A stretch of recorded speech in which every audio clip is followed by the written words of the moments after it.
Hi and hello friends, welcome to tasty buds. இன்றைக்கி நம்ம வாழைப்பூ பிரியாணி எப்படி செய்கிறதுன்னு தான் பார்க்க போகிறோம்.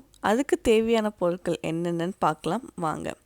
ஒரு மீடியம் சைஸ் வெங்காயம் எடுத்திருக்கேன், 2 தக்காளி நீட்டு வாக்கில் கட் பண்ணி எடுத்திருக்கேன், ஒரு கை வாழைப்பூ, அப்புறமா 10 கருவேப்பிலை இலை எடுத்திருக்கேன், ஒரு கொத்து கொத்தமல்லி, ஒரு ஸ்பூன் இஞ்சி பூண்டு பேஸ்ட், ஒரு பச்சை மிளகா, அப்புறம் புதினா எடுத்திருக்கேன்.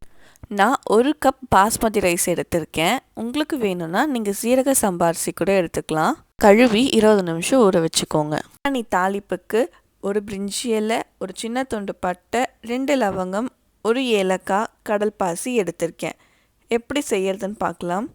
ஒரு குக்கரில் 2 ஸ்பூன் எண்ணெய் விட்டுக்கோங்க, அப்புறமா ஒரு ஸ்பூன் நெய் விட்டுக்கோங்க. எண்ணெய் காஞ்சதும் பிரியாணி மசாலாலாம் சேர்த்துக்கோங்க. அது பொரிஞ்சதுக்கு அப்புறமா நம்ம கட் பண்ணி வச்சுருக்க வெங்காயத்தை சேர்த்துக்கோங்க. வெங்காயம் வதங்கிறதுக்காக உப்பு சேர்த்துக்கோங்க. வெங்காயம் நல்லா பொன்னிறமாக வதங்கினதுக்கப்புறம் ஒரு பச்சை மிளகா, இஞ்சி பூண்டு பேஸ்ட் சேர்த்து நல்லா பச்சை வாசனை போகிற வரைக்கும் வதக்கிக்கோங்க. அதுக்கப்புறமா கருவேப்பிலை, கொத்தமல்லி, புதினா போட்டு நல்லா வதக்கிக்கோங்க. வதங்கினதுக்கு அப்புறமா பண்ணி வச்சுருக்க தக்காளியை சேர்த்துக்கோங்க. தக்காளியை நல்லா வதங்க விடுங்க. இப்போது நம்ம டிஷ்ஷோட ஹீரோ வாழைப்பூவை சேர்த்துக்கோங்க. கொஞ்ச நேரம் வதக்கி விடுங்க.